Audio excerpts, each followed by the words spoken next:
Hello, everybody. This is Elizabeth and Elton Brewington with the Discover Brightside video podcast. And we have a new guest on our show today. And I warmly welcome her, Emilia. And Emilia is going to give you some tips and advice for 2026 and tell you what she does. And over to you. Thank you, Elizabeth. Thank you for having me. I'm happy to be here.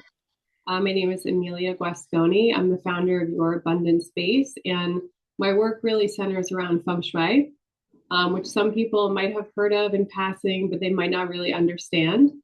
And so I just want to tell everyone a little bit more about Feng Shui and how it can really support you in meeting your goals in life. Um, it's not a rigid set of rules. It's really a practical and supportive way to design spaces that actually work for the people that are living and working in them. So you can do feng shui on homes, on office buildings, even just on individual rooms.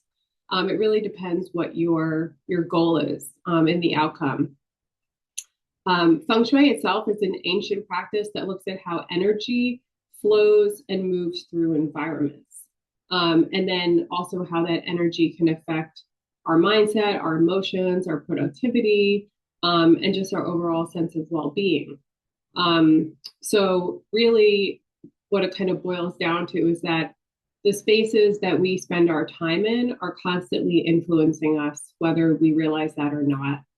And they can either support us in, clarity, confidence, and growth, or they can contribute to stress and distraction and stagnation and even, feelings of chaos if you have a lot of clutter around you.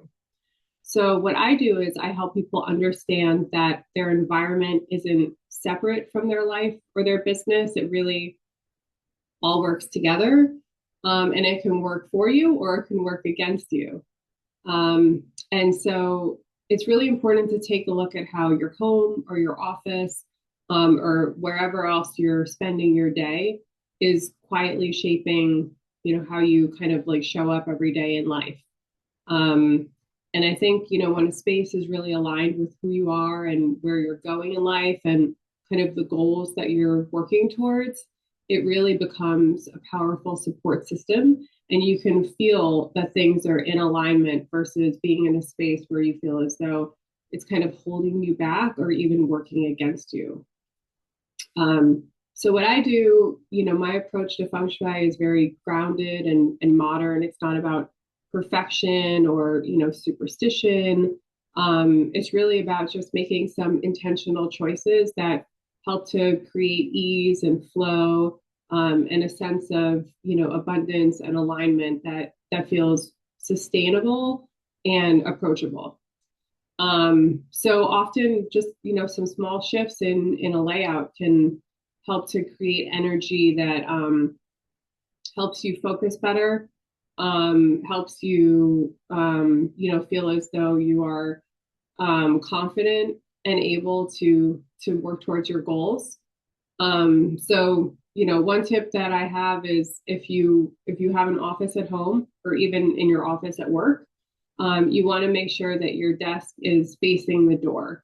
And you don't want to have your back to the door because that means that, things can kind of sneak up on you and take you by surprise. So you always want to be able to see your door. Another tip is at home, your front door is really the mouth of chi, or it's the mouth of energy of the home. And that is how opportunities find you. So I know for many of us, at least, where I live right now, it's very cold. And so some of us might not be, going in and out a lot, but it's very important to, open your front door at least once a day. It's symbolically a way to invite those new opportunities in and to let that, positive energy come and find you. And to not kind of, close yourself off to potential opportunities that might be trying to find their way to you. So those are just two, very simple, practical tips that I have to help people. But like I said, my company is called Your Abundant Space, and I work with people to, do feng shui on their homes, on their businesses. I've worked with realtors and home stagers. So really, you can use feng shui in many different ways. Amazing, amazing, amazing. All right, so stay with us for the fireside chat, and I probably need to interview you to learn about Feng Shui and creating a fantastic environment in your office or your home.